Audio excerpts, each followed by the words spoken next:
welcome to Countdown to Laravel Live Denmark. I'm Mathias Hansen, your host, and today I'm chatting with Peter Suhm, who's going to be speaking at Laravel Live Denmark this August. Alright, thank you for joining me today, Peter. I know you're a very busy man. You're working both at Tailwind Labs and Laravel now, right? Yeah, at least as an experiment right now. I'm trying to what having two jobs is like. So how's that working for you? Well, it's working pretty good so far. They're both part-time engagements, but and they're sort of using different parts of the brain, which I think helps too. The Tailwind one is more business focused and admin focused most of the time, even though I end up writing quite a bit of code sometimes, including today actually. And then Laravel is much more code heavy right now. So do you like getting to get a little bit more into coding and doing some more coding than previously or recently at least? Yeah, it's fun to get back into it a bit. I find it very fun, especially without saying too much about my talk, with all the new tools that we have available now. It's made it much more fun for me. Yeah, that makes sense. So I want you to take me back a little bit, because I know you didn't get started programming last year. It's probably been a little while. So how long have you been into computers and programming and tech and stuff like that? For a very long time, even just Laravel. We know each other from the Laravel meetup group, and I was part of starting that back in 2014. And I think at that point I'd already been doing Laravel for 1 or 2 years. And then before that, it was a lot of... right before that, I worked for a short time as a Ruby on Rails developer. But before that, it was mostly WordPress, I think, from like a PHP standpoint. But yeah, I got started with it like way back when I was a kid, basically. I started making websites and stuff when I was 10, 11 years old. I just found it really fascinating that I remember my dad is a developer as well, and he's not like a web developer, but he still like sort of understood how it worked a little bit. And I remember when I was 10 or something like that, he always gave me access to computers, but they were always his old computers, so they were always like DOS based. And I remember I asked him like how you made a website or something like that. And he showed me that you could just literally run FTP in MS-DOS, like on the command line basically. So he just showed me how you could just create an HTML file, because I remember it was like a mystery to me, like, but how do I get it on the internet?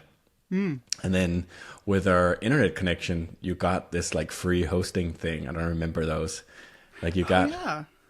Yeah, so you got some weird like URL that you could basically just have FTP access to. And I think it was just like the same credentials that you use for email or something, and it kind of looked like your email. And then he just showed me how you could just run FTP on the command line, and your HTML file was online and you could access it in a browser. I remember like calling my cousin and be like, go to my website. That's awesome. And the crazy thing about this is whenever I made changes to my website, I remember I had to like yell down to my parents and ask if I could turn on the internet so I could FTP it up to the server. Was it taking up the phone line? Was it dial-up back then? Yeah, same. And then I had to wait until after 7:30, so it was half price and all that stuff. Oh, I remember that too. Yeah. Yeah, so I always got into it really early. I remember like we had to do like a book review in school, and I remember reading Harry Potter, and I asked the teacher if I could turn it in as a website instead of a Word doc. And so I made a whole like Harry Potter website as like my assignment. And then I got into PHP, and then I got out of it a little bit, but then I remember in high school I was so like obsessed with like making money, and making money on the internet sounded really appealing. So I was building all these websites to try to make money on the internet, and I had to learn programming to make those work. So I learned real programming from wanting to make money online. Then I ended up going to university, do like partly computer science stuff, and got more technical there.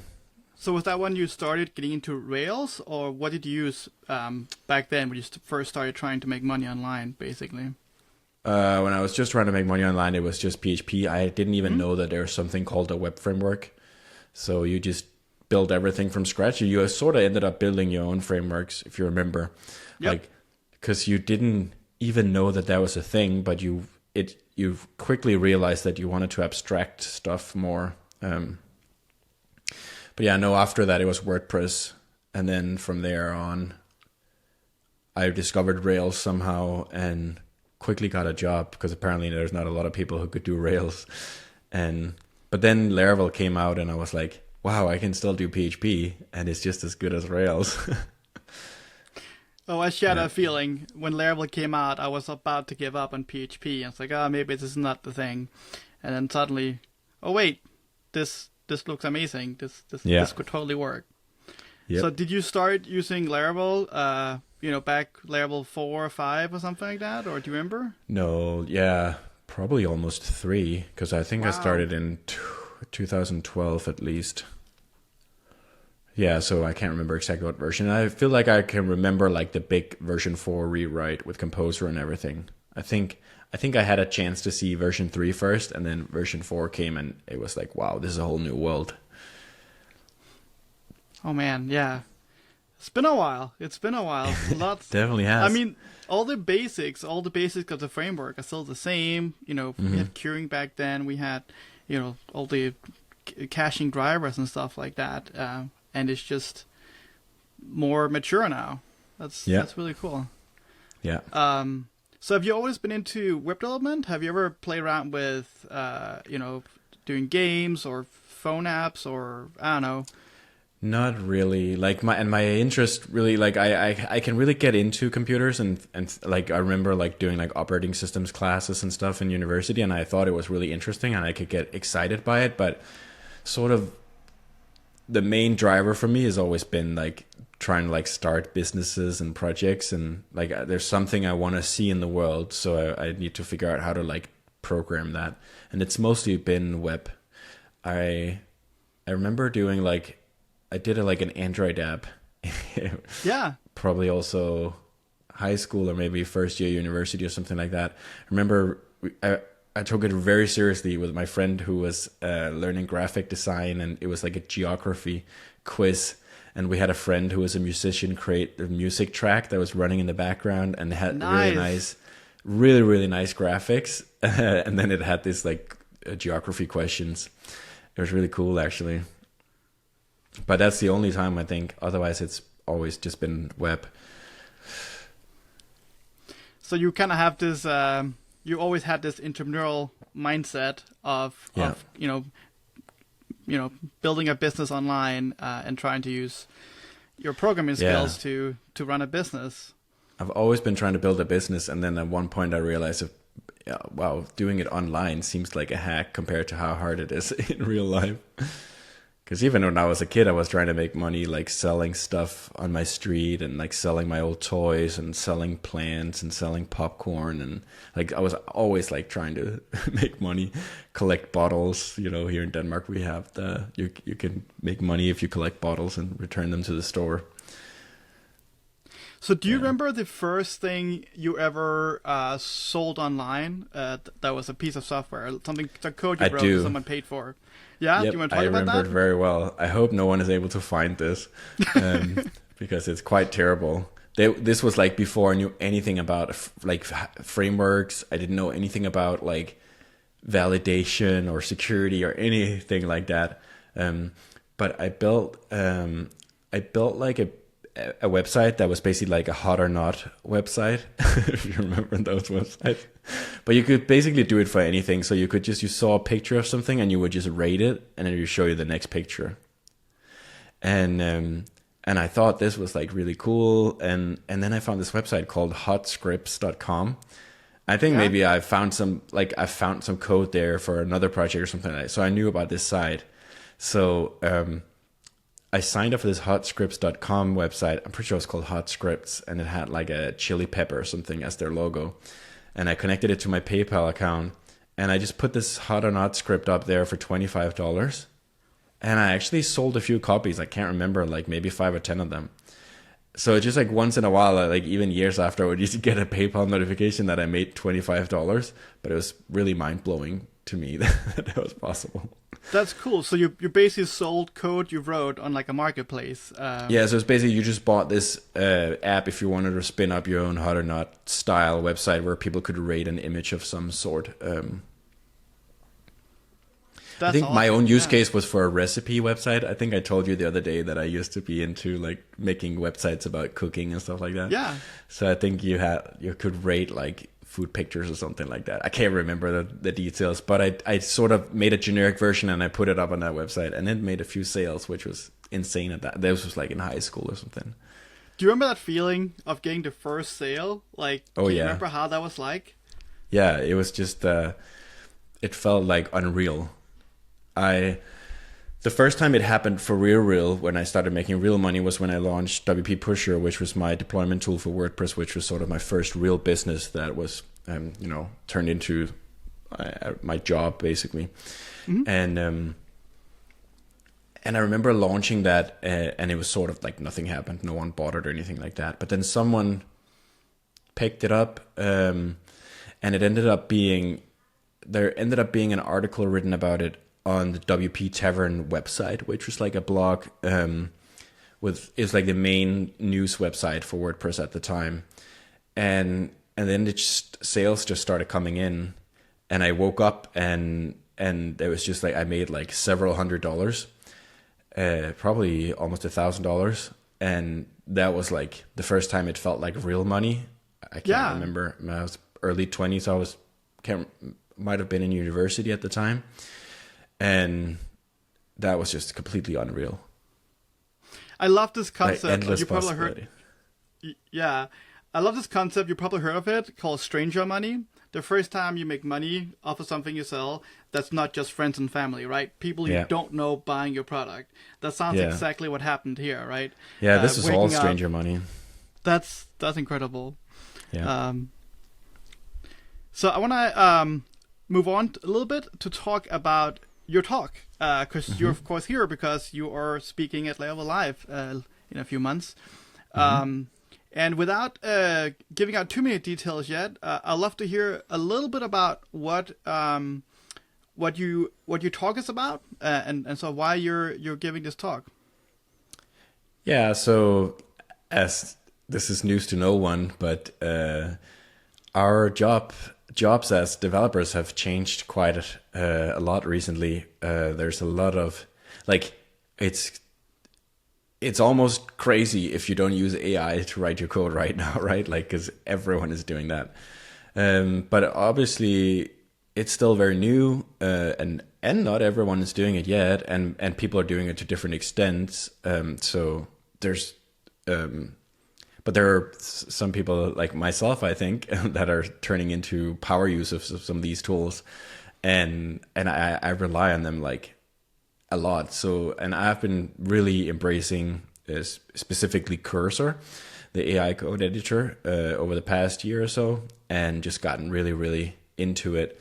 And I feel like I also gotten pretty good at it. So I did this talk at our local meetup, and the first time I did it, it didn't go so well, but it was also just, there's a few like technical things that went wrong, both with the talk, but then also just me not realizing how long my speaking slot was and stuff like that. But then I did it again a month later at the meetup in a different city here in Denmark, and it was really well received. I think people really took some stuff away from it. So that got me really excited, and I submitted it to a couple conferences, and I got accepted to speak at Laravel Live in Copenhagen, which was really exciting. So the talk is basically what I've learned about using Cursor as my main way to write code in the past year, and it's sort of got three parts. The first part is me just explaining sort of what Cursor is and explaining some of the important things relating to LLMs, how they work, and why that's important in the context of using Cursor. And then the second part is a live coding part, which is the fun part of the talk, where I sort of pretend like I've been asked to take over and maintain this existing Laravel app, and I'm using Cursor to quickly get up to speed and start to be productive on that Laravel app. And then the third part is sort of me reflecting on whether we're all going to be out of a job in the future, or if there's actually a future for us developers. Wow, that's deep. Yeah. That's really deep.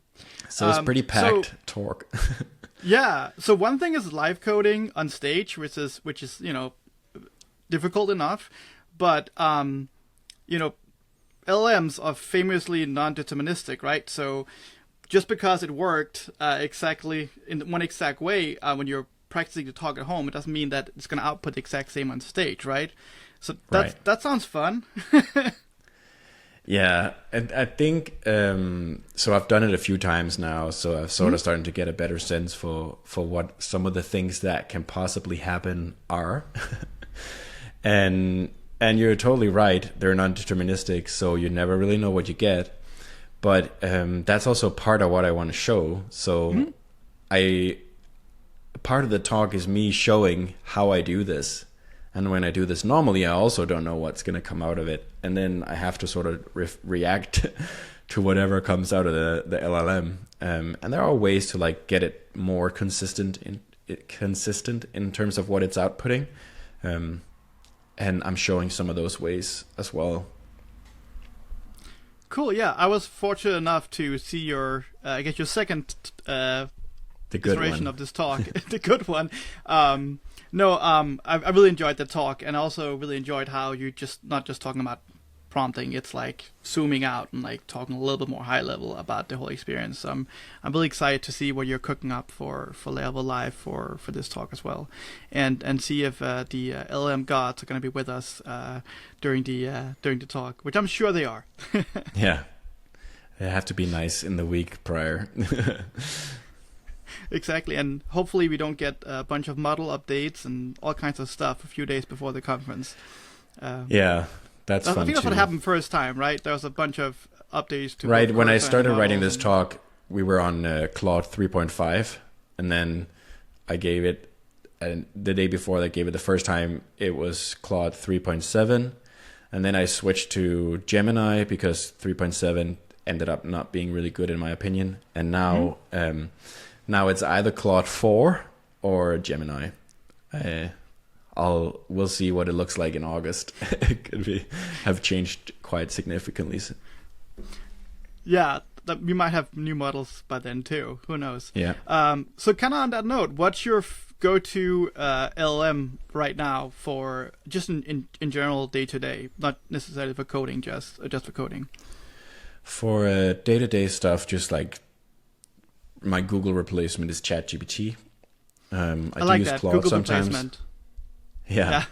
I like ChatGPT too. I like Claude too, but I don't use it as much. ChatGPT has been more sticky with me, so I think I like the app a bit better as well. But for coding, it's for most coding tasks I use Gemini 2.5 and Cursor.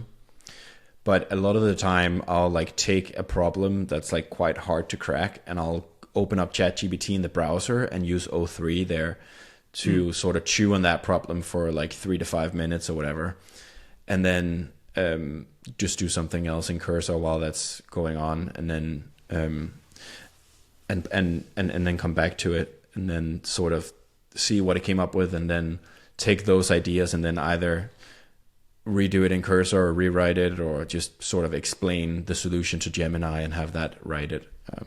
I find O3 is really good at chewing on hard problems, where it also has to like search and do research. So maybe I'll ask you the same question again in 2 months, and we'll see if the answer is the same. Who knows? Yeah, good idea. So we're almost running out of time, but I just want to ask you one more question. I know you don't live very far from Copenhagen, so you probably go to Copenhagen quite often. But what is like one thing you want to see or experience or eat while in Copenhagen? Yeah, I mean, if I go to Copenhagen fairly often, I'll say I live an hour away. But this time, like going to the conference for a couple of days and staying at a hotel and stuff, it's quite different from my normal Copenhagen experience. So I'm pretty excited about that. Um, I One of my favorite things to just do in Copenhagen is just walk around the city. It's extremely walkable, and you can like walk all the way across Copenhagen in a few hours, which is really nice because the different parts of the city is very different. And you can also walk along the water. There's a lot of water, both like lakes and the sea is right there when you're in the city, and I really enjoy that. So that's a big part of it for me, is just walking around the city, especially if I'm in a conference. I do need a break once in a while from people, and it can be quite intense for me to be at a conference setting for a few days. So it's really nice to do that. Food wise, is the other thing that I'm sort of always like, when I go to Copenhagen, I live in a small town where there's not almost no options in terms of food. So food wise, that's the other treat of going to Copenhagen, is like the opportunity to have more interesting food. Yeah, I don't know specifically what I'm gonna go for, but one of my favorite restaurants in Copenhagen is an Ethiopian restaurant. That's really, really amazing. That's where you eat with bread with your fingers, right? With your hands. Yeah, you just get these enormous pancakes, sourdough pancakes, and they just you just have a bunch of curries and little sides, and you just eat them with the bread. It's amazing. Oh, you have to take me. Yeah, I'm happily sold. take you. And I just realized the venue where we have the conference. As you know, you were there last year too, of course. It's a food have paradise. The canals right next door, and all the food stalls. So you kind of got 2 for 2 right outside the door, which is really nice. That is very true. Yeah, it's a great place. Yeah. Well, thank you so much for taking your time to talk to me today and talk a little bit about your experience when you talk. It was nice talking to you. Of course. Yeah, I'm excited. That was Peter Suhm. Want to hear more from Peter? He'll be presenting at Laravel Live Denmark this August, on August 21st and 22nd in Copenhagen. Grab your tickets now at laravellive.dk.